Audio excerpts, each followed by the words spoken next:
मैं आपको सुनाने जा रहा हूं अपनी मंडली की सदस्य वृषाली जैन की लिखी कहानी सती सुलोचना। बात आज से हजारों साल पहले की है। समंदर पार कर एक अद्भुत सेतु बना हुआ था। आज के हिंदुस्तान से श्रीलंका को जोड़ने वाला सेतु, जिसके हर पत्थर के ऊपर अयोध्या के युवराज राम का नाम लिखा था। वो राम जिसकी सेना लंका के दरवाजे पर डेरा डाले बैठी थी, जिसने अनगिनत राक्षसों को मौत के घाट उतार दिया था। लंकापति रावण अपने दरबार के बारामदे में अकेला टहल रहा था। सर पर राक्षसों के राजा होने का मुकुट नहीं था। सोने का वो भारी भरकम मुकुट राज सिंहासन के बगल में एक किनारे रखा था। उसी के थोड़े दाहिने रावण का फरसा भी रखा था। जो रावण इस वक्त हमारे सामने था, उसके बाल बिखरे हुए थे, आंखें थकी महसूस हो रही थीं। और हों भी क्यों ना, जिस राजा ने अपने भाइयों पर खुद से ज्यादा विश्वास किया था, वो भाई अब रहे ही नहीं। कुंभकर्ण को युद्ध खा गया और विभीषण को गद्दारी। विभीषण का नाम सोचकर ही उन थकी हुई आंखों में गुस्से के अंगारे दहकने लगते हैं। जहां रावण खड़ा था, वहां से वो समुद्र चीरता पुल, बानरों का खेमा सब दिखता था। ये वानर नहीं, लंका पे आई एक आफत है। रावण झल्ला उठा। आफत ये बानर नहीं, अशोक वाटिका में बैठी वो औरत है। जाने दीजिए सीता को पिताजी। रावण अपने ख्यालों में इतना डूबा हुआ था कि मेघनाद का आना सुन ही नहीं पाया। लंबा चौड़ा बड़ी बड़ी आंखों वाला मेघनाद, शरीर पर एक रत्ती मांस ज्यादा नहीं था। रात के इस प्रहर में भी युद्ध को तैयार दिखने वाला योद्धा, रावण के प्राण का मूल मेघनाद। दो पल को तो रावण मेघनाद को देखने में भूल ही गया कि वो सोच क्या रहा था। सोचिए मत पिताजी, सीता को लौटा दीजिए। वो इस लायक नहीं है कि उसके लिए लंका अपने वीर योद्धा खो दे। बात अब केवल सीता की नहीं, मेरे सम्मान की भी है मेघनाद। तुम क्या चाहते हो? मैं उस वनवासी के सामने घुटने टेक दूं? कुंभकर्ण और अक्षय की हत्या भूल गए हो तुम शायद। अपने काका और छोटे भाई का नाम सुनने के बाद मेघनाद के पास अब कोई जवाब नहीं था। वो चुपचाप अपने कमरे में वापस चला गया। वहां पहुंचा तो सुलोचना खिड़की पर खड़ी उसी वानर सेना को देख रही थी। कुछ देर आराम कर लो सुलोचना, उनको देखते रहने से भी कुछ नहीं होगा, मेघनाद ने कमरे के दरवाजे से ही कहा। आज काका जी के जाने के बाद मन घबरा रहा है स्वामी। कुंभकर्ण के जाने का शोक मेघनाद को और गहरा चुभ गया। उसने बढ़कर सुलोचना को उसके कंधों से थाम लिया। क्या तुम्हें मुझ पर विश्वास नहीं है सुलोचना? आप पर ही तो सारी लंका का विश्वास टिका है और मेरा तो जीवन ही आपके विश्वास पर चलता है। सुलोचना मेघनाद का हाथ अपने हाथ में लेते हुए बोली। फिर इतना भी विश्वास मत करो प्रिय। मेघनाद एक उदास मुस्कुराहट लिए सोने के लिए चला गया। पर सुलोचना सारी रात आंखें भर भर सिर्फ मेघनाद को देखती रही। परिवार के लिए समय अच्छा नहीं था। बगल में सोते मेघनाद को देखती सुलोचना सोच में डूबी थी।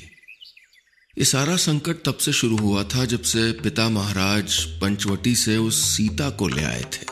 वनवासी राम की पत्नी, अयोध्या की होने वाली महारानी सीता।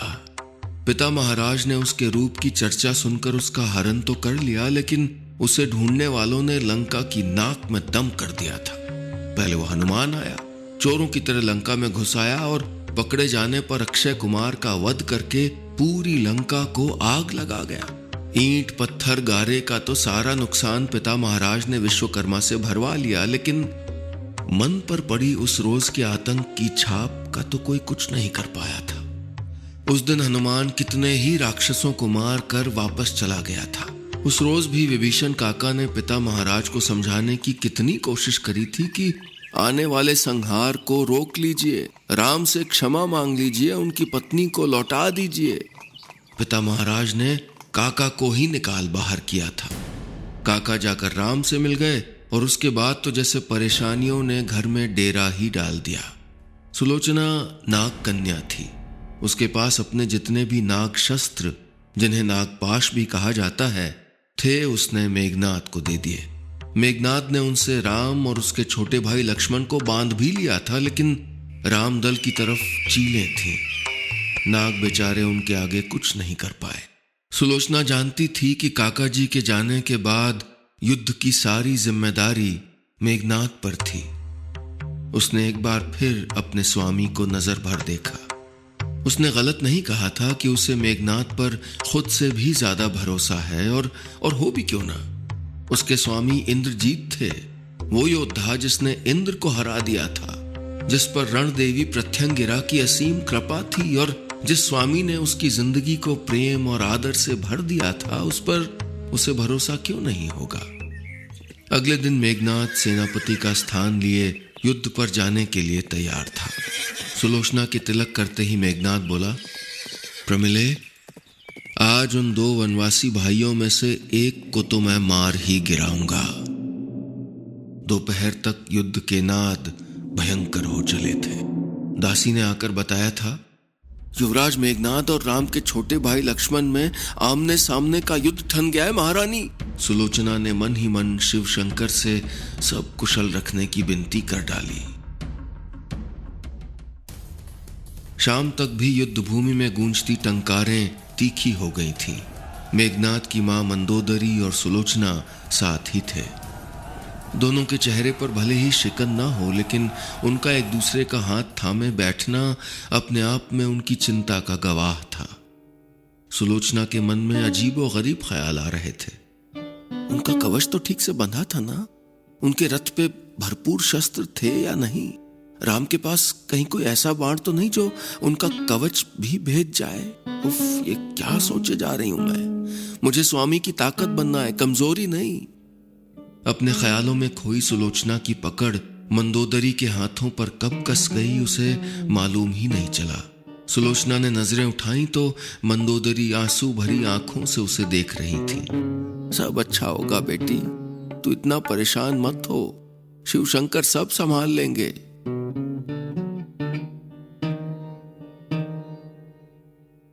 उसे कमजोर लम्हे में अपने आंसू दुनिया से छुपाकर रखने वाली सुलोचना ने अपनी सास के कंधे पर सर रख दिया। बाहर से मार काट का शोर वैसे ही बदस्तूर आ रहा था। अचानक एक चीख की आवाज आई और सारे युद्ध का शोर थम गया। अभी 2 पल पहले तक जहां तलवारों की तकरार, प्रत्यंचा की टंकार और इंसानों के संहार का शोर था, वहां मरघट जैसी शांति छा गई।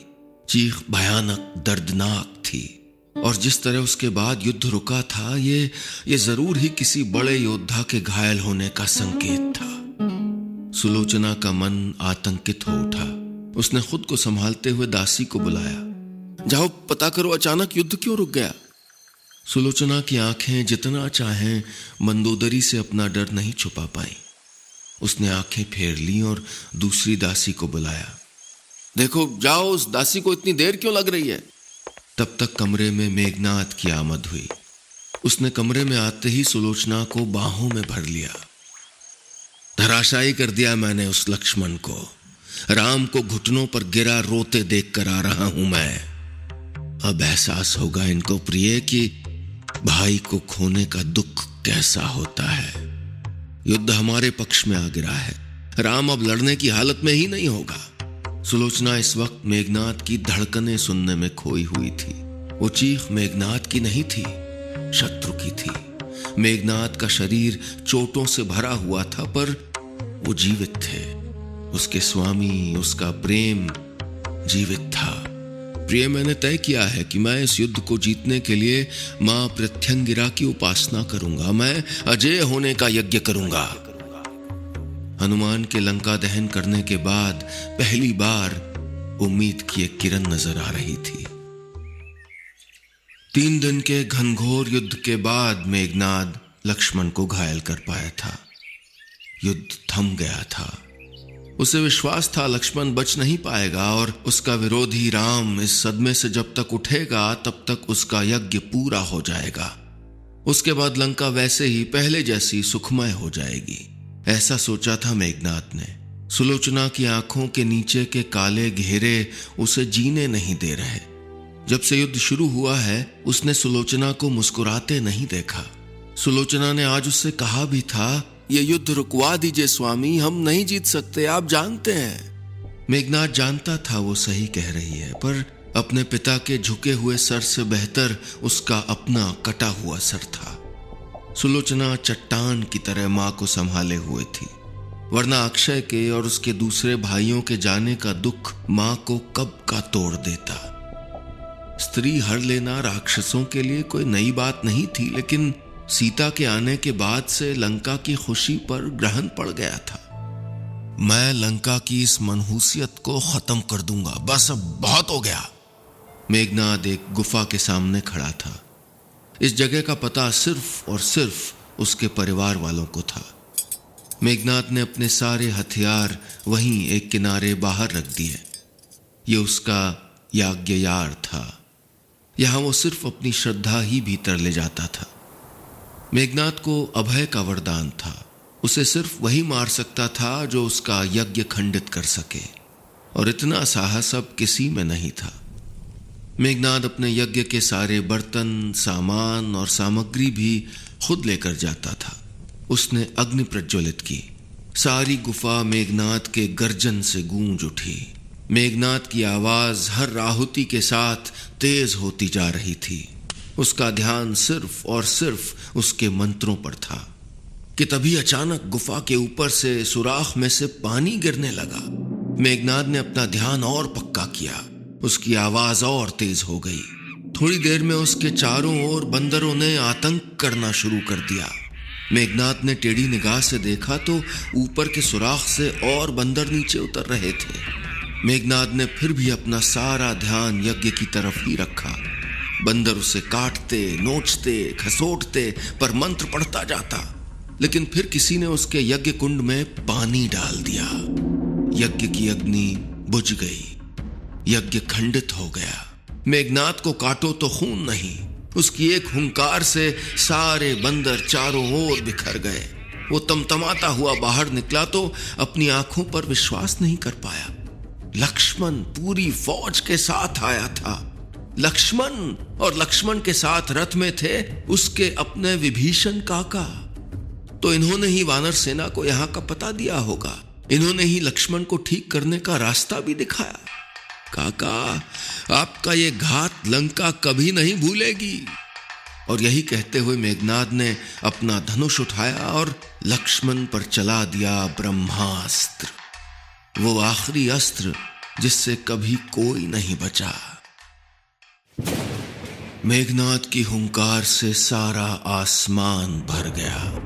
बादलों में कंपन महसूस हुई थी शायद, और एक भयंकर टंकार के साथ मेघनाद के तीर से ब्रह्मास्त्र निकल पड़ा। लक्ष्मण हाथ जोड़कर वहीं खड़े हो गए। हे ब्रह्म के परम अस्त्र, अगर मेरा मार्ग न्याय का है, सत्य का है, तो आप मेरा साथ दें। ब्रह्मास्त्र कुछ पल वहीं लक्ष्मण के सामने रुका और फिर गायब हो गया।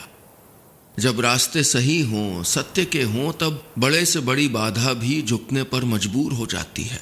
लक्ष्मण का पक्ष सत्य का था, सही का था। ब्रह्मा को भी उनके आगे झुकना पड़ा था। मेघनाद को विश्वास ही नहीं हुआ कि ब्रह्मास्त्र विफल हो गया था। वो सकते में था। उधर लक्ष्मण ने विभीषण को पीछे किया और अपना धनुष संभाला।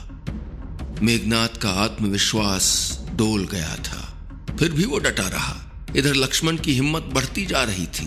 मेघनाद बुरी तरह घायल हो गया था, और फिर लक्ष्मण ने जय श्री राम की हुंकार के साथ एक आखिरी तीर चलाया और मेघनाद का सर धड़ से अलग हो गया। लंका की आखिरी उम्मीद बुझ गई थी। वानर जोश में उछल पड़े। विभीषण की आंखें भर आईं। उन्होंने सत्य का साथ भले दिया हो, पर मोह के धागे कहां टूटे थे। मेघनाद उनको अपने बेटे से अधिक प्रिय था। वानर मेघनाद का धड़ वहीं छोड़कर सर उठा ले गए। ये उनकी जीत की निशानी थी। ये उनके संघर्ष की अब तक की सबसे बड़ी जीत थी। लंका के महल में खबर पहुंची तो हाहाकार मच गया। मंदोदरी अपने कमरे में बेहोश होकर गिर गईं। अपनी आखिरी संतान के भी चले जाने का दुख एक मां कैसे संभालती होगी, मेरे मापने के बस की बात नहीं है। मेघनाद का धड़ रावण के दरबार के बीचों बीच फूलों की शैया पर रखा था। उसे रेशमी कपड़े से ढका गया था। रावण वहीं बेदम सा बैठा था। राक्षसनियां जार जार रोती थीं। मंदोदरी उसका हाथ पकड़े शून्य में ताक रही थी। आंखों से जो मौन अश्रु गिर रहे थे वो किसी भी विलाप से कहीं भयानक थे। उसी समय वहां सजी धजी सुलोचना आई, पर कैसा श्रृंगार! काजल बिखरा हुआ था, गजरा टूट टूट झड़ रहा था। उसने चादर उठाकर मेघनाद का शरीर देखा और मंदोदरी की चीख निकल गई। रावण जैसा कठोर भी रो पड़ा, पर सुलोचना के आंसू नहीं आए। मेरे स्वामी पशु नहीं हैं, योद्धा हैं, युद्ध में वीर गति को प्राप्त हुए हैं। उनके अधूरे शरीर का अंतिम संस्कार नहीं होने दूंगी मैं। उन्हें लंका के युवराज का मान मिलेगा। मैं लाऊंगी रामदल से अपने पति का शीश। सभा सन्न थी। विलाप करने वाले कंठ अवरुद्ध हो गए थे। मंदोदरी सुलोचना को गले लगा के बोली, दुश्मन खेमे में नहीं जाने दूंगी तुझे। बेटा खो दिया है, अब बेटी भी खो दूं, और मैं अपने पति का सम्मान नहीं खो सकती। सुलोचना चल पड़ी थी दुश्मन के खेमे में अकेले जाने को। मंदोदरी सुलोचना के पीछे दौड़ गई थी। कहीं तुझे पकड़कर उन्होंने सीता को लौटाने की मांग कर ली तो मत जा मेरी बच्ची। मंदोदरी रोते रोते वहीं गिर गई। सुलोचना जानती थी यह दिन उसे देखना होगा।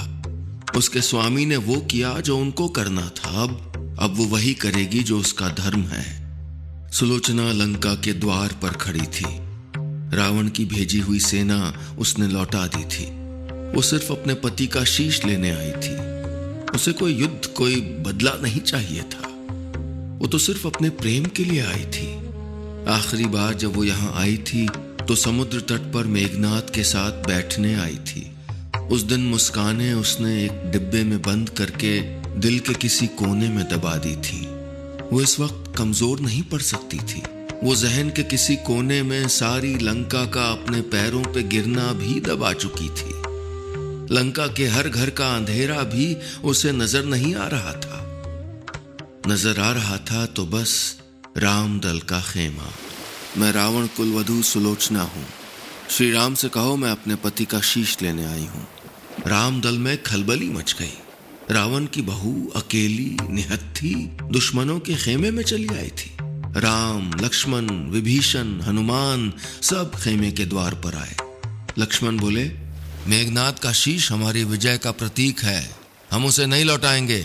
सुलोचना राम की तरफ मुड़ी और बोली, मेरे पति और आप में ज्यादा अंतर नहीं है। आप अपने कुलदीपक हैं, वो भी थे। आप अपने भाइयों को तकलीफ में नहीं देख सकते, वो भी नहीं देख सकते थे। आप अपने पिता के वचन को जीवन आदर्श मानते हैं, वो भी मानते थे। आप अपने कुल के गलत पर भी कोई सवाल नहीं उठाते, वो भी नहीं उठाते थे। आपकी पत्नी भी आपके प्रति समर्पित है और मेरे जीवन में भी स्वामी की जगह कोई नहीं ले सकता। तो क्यों मैं आपको ईश्वर मानूं और उनको दोषी? उनका पक्ष कोई भी हो, वो मेरे ईश्वर हैं और आप एक यज्ञ पर आसीन उपासक के हत्यारे। मुझे उस उपासक का, उस वीर योद्धा का शीश चाहिए। उसका अंतिम संस्कार उसके मान का होगा। सुना है आप साक्षात विष्णु हैं। इतनी दया तो आप कर ही सकते हैं ना मुझ पर। सारी वानर सेना लज्जित खड़ी थी। विभीषण बच्चों की तरह फपक रहे थे। राम के एक इशारे पर सुलोचना को मेघनाद का शीश लौटा दिया गया। मेघनाद की चिता सजी और उस पर मेघनाद का शीश लिए सुलोचना चढ़ गई। दोस्तों, ये कहानी बस इतनी सी।